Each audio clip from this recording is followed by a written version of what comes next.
Hey folks, this is Ben Gussel. Want to make a quick video here. There's something that I discovered, and I won't mention it for quite some time for my own purposes, health-wise for myself, but I'll be fine. Not to worry. But what I wanted to talk about mainly was it was addressing whenever you guys get this message, other musicians, and assessing one's own musical skill. Here's the thing I wanted to mention. I don't have a whole lot of time before I teach. Um,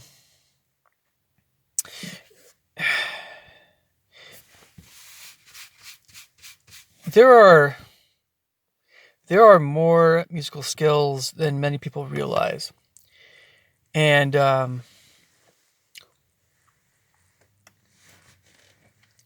yeah, I just can't emphasize that point enough.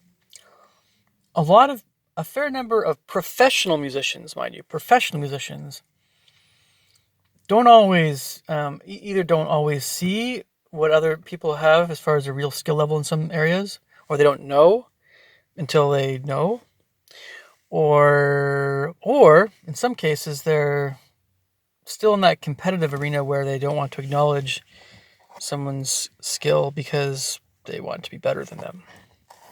That's usually a younger professionals issue.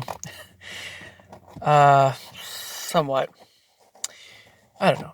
So when you're assessing your own musical skill, it's really easy to put a lot of stock in what people have said to you.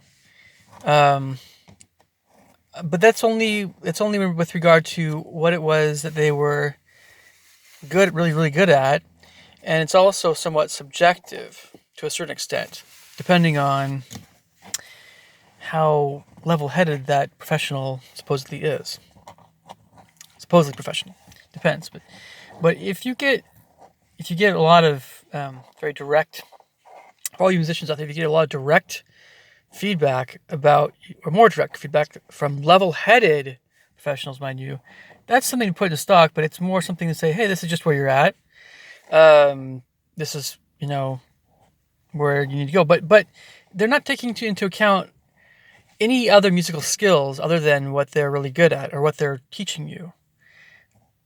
And so that what I'm saying is it's important not to think too lowly, too less. What's the word I'm looking for? It's important not to undervalue your actual real musical skill.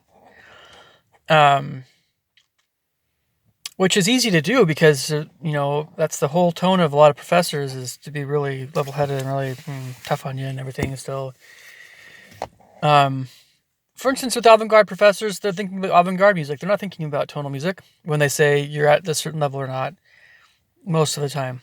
Unless you get lucky and you get someone that is more, yeah.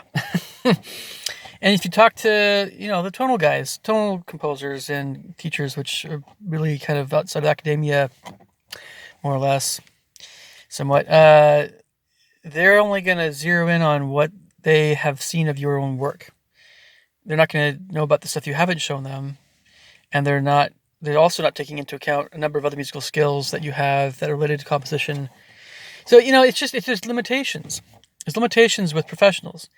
And the reason why this is important, I suppose, is because it has to do somewhat with how much you want to charge people for instruction, and it also has to do with how you present yourself to other professionals.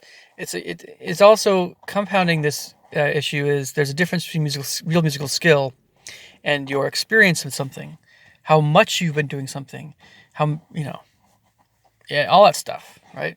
And it's related, but it's different. And so, it just has to do with how you market yourself. It has to do with how you present yourself. And so I thought I'd mention this because it's an issue, I'm sure, for a lot of people. And we want to think well of ourselves. We want to also not shortchange ourselves. We want to improve however we can. We want to know what we're more skilled at, naturally, and all that stuff. So hopefully this video is of worth. And the main point is to keep in mind that if you're kind of mediocre naturally in something, that you might be amazing in some other area. And the trick is just to find teachers that can really help you the most. And you always can try to work on weaknesses, but it's, you want to focus in on, usually what you're best at. So anyway, hopefully you guys like this video. Talk to you guys later. Thanks. Bye.